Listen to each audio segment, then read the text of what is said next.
तक आप लोगों को बताया गया एल्कोहल के रासायनिक गुण। तो रासायनिक गुण में आपको बताया गया एल्किल यानी देखो ROH के बंध का जब बंध टूटता है तो ये बता दिया गया। और उसके बाद फिर आपको बताया गया था कि जब R और O का इसके बीच का यानी ऑक्सीजन और हाइड्रोजन के बीच का जब बंध टूटता है तो दोनों रासायनिक अभिक्रियाएँ आपको बता दी गई। अब इसके बाद आप लोग नेक्स्ट हेडिंग डाल दीजिए एल्कोहलों का परीक्षण, यानी एल्कोहलों का हम एल्कोहल को कैसे पहचानेंगे, उसका परीक्षण कैसे करेंगे, तो उसके बारे में देखिए इस वीडियो में हम जो बना रहे हैं। तो एल्कोहलों का परीक्षण कैसे किया जाता है। हमारे वीडियो को आप लोग लाइक और सब्सक्राइब नहीं करते हैं तो अगर आपको कोई प्रॉब्लम है तो आप लोग पूछा कीजिए, ठीक। और साथ में कम से कम लाइक तो कर दिया कीजिए और चैनल को सब्सक्राइब किए रहेंगे तो आप तक वीडियो पहुंच जाएगा। तो इसलिए कम से कम ये दोनों काम कर दीजिए। तो चलिए आगे देखते हैं एल्कोहल का परीक्षण। तो सबसे पहले है देखिए इसमें किसी अज्ञात कार्बनिक यौगिक में एल्कोहलिक समूह का परीक्षण प्रयोगशाला में हम निम्नलिखित परीक्षणों द्वारा करते हैं। जो कार्बनिक यौगिक यानी एल्कोहलिक समूह जो होता है इसका प्रयोगशाला में हम जो परीक्षण करते हैं तो कैसे पहचानते हैं कि ये एल्कोहल है, यानी इसमें हाइड्रॉक्सिल समूह उपस्थित है। तो इसको पहचानने के लिए हम निम्नलिखित प्रयोगों का इसमें एक्सपेरिमेंट यानी प्रयोग करते हैं। तो देखिए इसमें सबसे पहला जो एक्सपेरिमेंट है वो है सेरिक अमोनियम नाइट्रेट परीक्षण। तो देखिए इसमें आप लोग हेडिंग डाल दीजिए सेरिक नाइट्रेट परीक्षण। देखिए इसमें क्या होता है, यौगिक की थोड़ी सी मात्रा, ठीक। इसमें क्या करना है कि यौगिक आपको मिला है उस यौगिक की थोड़ी सी मात्रा यानी 5 से 7 बूंद, ठीक है, उसमें डाल दीजिए, किसमें, किसी परखनली में। उसके बाद फिर क्या करना है कि 1-2 बूंद उसमें सेरिक अमोनियम नाइट्रेट का विलयन जो है उसको मिलाकर क्या करेंगे, उसको हिलाइए, ठीक। क्या करना है कि जो यौगिक आपको मिला है उस यौगिक को आपको क्या करना है कि 5 से 7 बूंद और उसको उसमें डालना है और उसके साथ 1-2 बूंद उसमें सेरिक अमोनियम नाइट्रेट विलयन आपको डालना है। उसके बाद उसको कुछ देर आप क्या करना है कि उस परखनली को आप हिलाइए जो उसमें आपने डाला है दोनों चीज़ों को। उसके बाद उसको हिलाइए तो फिर क्या होगा, यदि वह विलयन का रंग जो होगा, ठीक, अगर वह विलयन का रंग लाल अगर प्राप्त होता है या उस विलयन का जो रंग होता है वो जब लाल हो जाता है तो क्या होता है, तो यौगिक में यानी एल्कोहलिक समूह उपस्थित है, ठीक। सेरिक अमोनियम जो नाइट्रेट परीक्षण है, तो देखिए जो सेरिक अमोनियम नाइट्रेट परीक्षण है इसमें करना ये है कि आप सबसे पहले यौगिक को लीजिए, तो यौगिक 5-7 बूंद होना चाहिए और उसमें फिर सेरिक अमोनियम नाइट्रेट 1 से 2 बूंद लीजिए। फिर उसके बाद फिर परखनली को हिलाएंगे जब आप, तो क्या होता है, अगर वो विलयन का रंग लाल आता है तो यानी उसमें क्या है, एल्कोहलिक समूह मौजूद है। इसके बाद आगे देखिए इसमें एक्सपेरिमेंट में देखिए जो आपका यहाँ पे देखिए रिएक्शन है, रिएक्शन में देखिए क्या होता है, देखो यहाँ पे एल्कोहल है ROH यानी एल्कोहल है।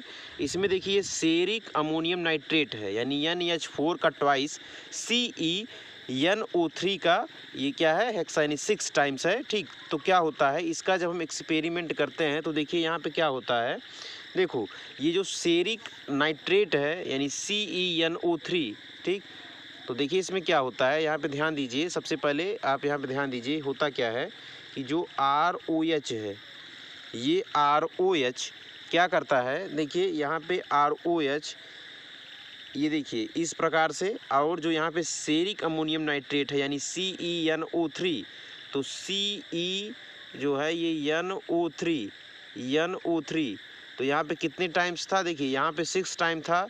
तो यहाँ पे क्या हो जाएगा, क्योंकि सेरिक का जो होता है वो +4 होता है तो अब ये क्या हो जाएगा आपका 4 टाइम्स हो जाएगा सेरिक का, ठीक। तो CeNO3 निगेटिव चार्ज इस पे है, देखिए क्योंकि NO पर 1 माइनस चार्ज होता है तो सेरिक पर जो होता है वो 4 प्लस चार्ज होता है।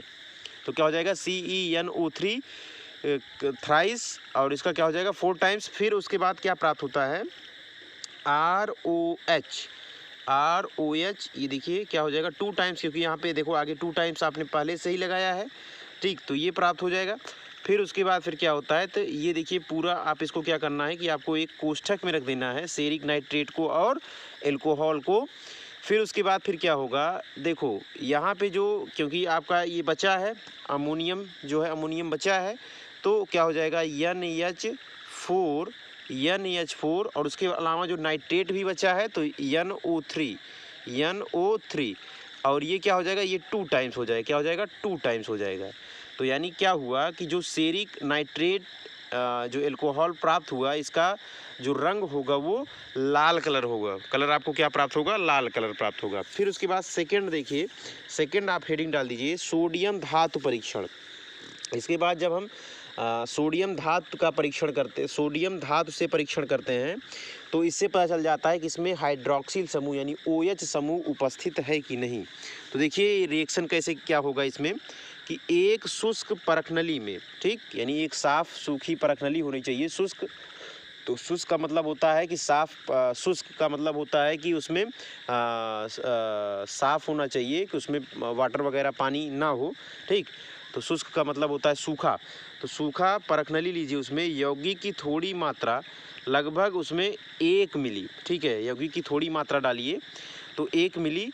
फिर क्या होता है 1 मिलीलीटर। तो देखिए इसको लेकर आप क्या करना है कि इसमें शुष्क सोडियम धातु का छोटा सा टुकड़ा, ठीक, जो सोडियम धातु है वो शुष्क यानी वो भी सूखा होना चाहिए, सोडियम धातु का छोटा सा टुकड़ा डालने पर क्या होगा, उसमें बुदबुदाहट के साथ बुलबुले दिखाई देंगे आपको। तो क्या होता है कि जब उसमें आप सोडियम धातु डालोगे, ठीक है, 1 मिलीग्राम जो यौगिक होगा, उस 1 मिलीग्राम यौगिक में जब आप क्या डालोगे, सोडियम धातु का छोटा सा टुकड़ा डालोगे तो बुदबुदाहट के साथ क्या होगी, बुलबुलें निकलेगी। यानी तो इससे क्या होगा कि हाइड्रोजन गैस निकलने के कारण, तो जो हाइड्रोजन गैस निकलता है उसी के कारण क्या होता है, ये बुदबुदाहट के साथ ये गैस निकलता है, तो बुदबुदाहट आपको दिखेगा। तो क्या होता है इसके साथ ये उठता है तो यौगिक में एल्कोहलिक समूह उपस्थित होता है। इससे यह पता चलता है कि यौगिक में एल्कोहलिक समूह उपस्थित है। फिर देखिए इसके आगे देखिए रिएक्शन से देखिए आपको पता चलेगा कि यहाँ देखो ROH है, क्या है ROH। इसका रिएक्शन जब हम सोडियम धातु से कराते हैं, यानी एल्कोहल का अगर हम सोडियम धातु से रिएक्शन कराएंगे तो यहाँ पे क्या होगा, जो ये सोडियम होगा इस हाइड्रोजन को यहाँ से हटाएगा। तो हाइड्रोजन को हटाने के लिए यहाँ देखो आगे आपको 2 लगाना पड़ेगा, ठीक। तो यहाँ पे जो सोडियम होगा ये देखो यहाँ पे आके लग जाएगा, तो क्या निकलेगा, देखो RONA वो भी 2 टाइम्स, ठीक है, यहाँ पे आगे 2 टाइम्स लग जाएगा क्योंकि देखो यहाँ पे आगे 2 लगा है। और यहाँ पे फिर हाइड्रोजन जो गैस होगा उसी के कारण क्या होता है, देखो हाइड्रोजन गैस यानी H2 गैस ऐसे निकलता है, ठीक। तो ये बुदबुदाहट के साथ आपको निकलता दिखाई देगा, तो इसलिए हाइड्रोजन गैस भी उसमें से निकलता है, ठीक। सोडियम क्या करता है, हाइड्रोजन को वहाँ पे प्रतिस्थापित कर देता है, खुद वहाँ पे जुड़ जाता है, हाइड्रोजन को क्या कर देता है, वहाँ से हटा देता है, ठीक। तो इससे यह पता चल जाएगा कि ये इसमें क्या है, हाइड्रोक्सिल समूह है, यानी वो एल्कोहल है। इसके बाद थर्ड देखिए, थर्ड है एस्टर परीक्षण। तो एस्टर परीक्षण में देखिए क्या होता है, देखिए एस्टर परीक्षण में हम क्या करते हैं कि यौगिक की थोड़ी सी मात्रा लेते हैं, क्या करते हैं, यौगिक की थोड़ी सी मात्रा लेते हैं, उसके बाद उसमें शुष्क ठोस यानी सोडियम एसीटेट, ठीक, उसमें क्या डालते हो, ठोस सोडियम एसीटेट डालते हो। कितना, लगभग 4 से 5 बूंद उसमें H2SO4 को भी डाला जाता है, ठीक है। क्या करते हैं, थोड़ी मात्रा में आप सोडियम एसीटेट को डालोगे, ठोस सोडियम एसीटेट को डालोगे और उसमें फिर 4-5 बूंद उसमें ये सल्फ्यूरिक एसिड यानी H2SO4 को डालकर फिर हम क्या करते हैं, गर्म करते हैं। तो क्या होती है, फलों जैसी सुगंध आती है। अगर आप उसमें क्या करते हो कि सोडियम एसीटेट 4-5 बूंद ये सल्फ्यूरिक एसिड डालते हो तो उसमें फलों जैसी गंध जब आती है तो इससे यह पता चलता है कि इसमें ये हाइड्रोक्सिल समूह उपस्थित है, यानी OH समूह उपस्थित है, यानी एल्कोहल उपस्थित है। तो देखिए फिर क्या होता है कि यहाँ पे देखो इसका क्या है, ये सोडियम एसीटेट है। तो सोडियम एसीटेट का यहाँ देखिए सल्फ्यूरिक अम्ल से रिएक्शन कराओगे, यानी सांद्र H2SO4 से रिएक्शन कराओगे तो क्या होता है, ध्यान दीजिए इसमें होगा क्या, देखो CH3COONA और यहाँ पे इसका जब रिएक्शन हम कराते हैं H2SO4 से तो देखिए क्या बनता है, H2SO4 से जब हम रिएक्शन कराते हैं तो देखिए यहाँ पे क्या बनता है, यहाँ पे दो देखिए जो आपको यहाँ पे Na दिख रहा है, ये Na ये Na इसके देखो सल्फेट के साथ निकल जाएगा। किसके साथ निकलेगा? Na सल्फेट के साथ निकलेगा। तो यहाँ पे Na जब सल्फेट के साथ निकलेगा, क्योंकि SO4 पर 2- चार्ज होता है, तो आपको चाहिए 2+ चार्ज, तो यहाँ पे 2 लग जाएगा आगे। यहाँ पे देखिए, यहाँ पे आगे 2 लग जाएगा। तो अब यहाँ पे 2 Na हो गया, तो प्राप्त आपको हो जाएगा, क्या प्राप्त हो जाएगा? Na2SO4। तो अब देखो यहाँ पे SO4 हो गया, ये 2 टाइम्स ये प्राप्त हो गया। और अब देखिए जो ये H है, ये H आके यहाँ पे लग जाएगा, यानी Na को प्रतिस्थापित कर दिया। ठीक, Na जुड़ गया SO4 सल्फेट के साथ जुड़ गया, और H इस पर लग जाएगा। तो यानी कहने का ये अर्थ हुआ, क्या प्राप्त होता है? CH3COO, और जो क्योंकि Na को वहाँ से रिप्लेस कर दिया तो आके H लग जाएगा, यहाँ पे आगे 2 टाइम्स से हो जाएगा, क्योंकि 2 टाइम्स वहाँ पे था। ठीक, इसके बाद जो आपको प्राप्त हुआ था, क्या प्राप्त हुआ था? Na2SO4, यानी सोडियम सल्फेट बनता है। ठीक, तो सोडियम सल्फेट वहाँ से निकल गया, और आपको क्या प्राप्त हो जाएगा? एसिटिक एसिड प्राप्त हो जाएगा। क्या प्राप्त होगा? एसिटिक एसिड प्राप्त हो जाता है। तो इससे यह पता चलता है कि इसमें हाइड्रोक्सिल समूह उपस्थित है। फिर इसके बाद देखिए सेकंड वाले में, देखिए यहाँ देखो एसिटिक एसिड का रिएक्शन हम एल्कोहल से करा रहे हैं। किससे करा रहे हैं? एसिटिक एसिड का रिएक्शन हम एल्कोहल से करा रहे हैं। तो एसिटिक एसिड यानी CH3COOH, इसका जब हम रिएक्शन करा रहे हैं एल्कोहल यानी ROH के साथ, ROH के साथ कराएंगे, तो देखो यहाँ पे क्या प्राप्त होगा। देखिए इसका देखो जो ये H है, ठीक, ये H यहाँ से रिप्लेस क्या करेगा? H हट जाएगा। H को तो चाहिए केवल क्या? OH चाहिए। क्या चाहिए? OH चाहिए। तो देखो वाटर के रूप में यहाँ से निकल गया, H2O के रूप में निकल गया, और जो बचा उसी को जोड़ दीजिए, तो CH3COO, और यहाँ पे R बचा है तो R इसके साथ जुड़ जाएगा। ठीक, बात समझ में आई? यानी आपको क्या प्राप्त हो जाएगा? एल्किल यानी एस्टर प्राप्त होता है। ठीक है, एल्किल एसीटेट एस्टर प्राप्त होगा, जिसकी गंध फलों जैसी होती है और पानी वहाँ से निकल जाता है। बात समझ में आई? ठीक, अगर इसमें कोई प्रॉब्लम हो तो आप लोग कमेंट बॉक्स में पूछ सकते हैं, क्या चीज़ नहीं समझ में आया आपको। उसके बाद फिर आगे देखिए, आगे बहुत इंपॉर्टेंट है एल्कोहलों के गुण। एग्जाम में पूछे जाते हैं कि इसका एल्कोहल जो होता है, इसका जो उपयोग होता है, अब तक आपने इसके गुणों के बारे में जाना, तो अब इसके बाद एल्कोहलों का उपयोग है। तो एल्कोहलों के क्या उपयोग हैं, इसके बारे में देखिए हम जानते हैं। एल्केनॉल का उपयोग हम विलायक के रूप में करते हैं। एल्केनॉल यानी आप जो जानते हो एथिल एल्कोहल। ठीक, एथिल एल्कोहल का जो आप उपयोग करते हो, ठीक, ये विलायक के रूप में भी किया जाता है। उसके आगे फिर देखिए एल्केनॉल यानी क्या है आपका? एल्केनॉल ROH।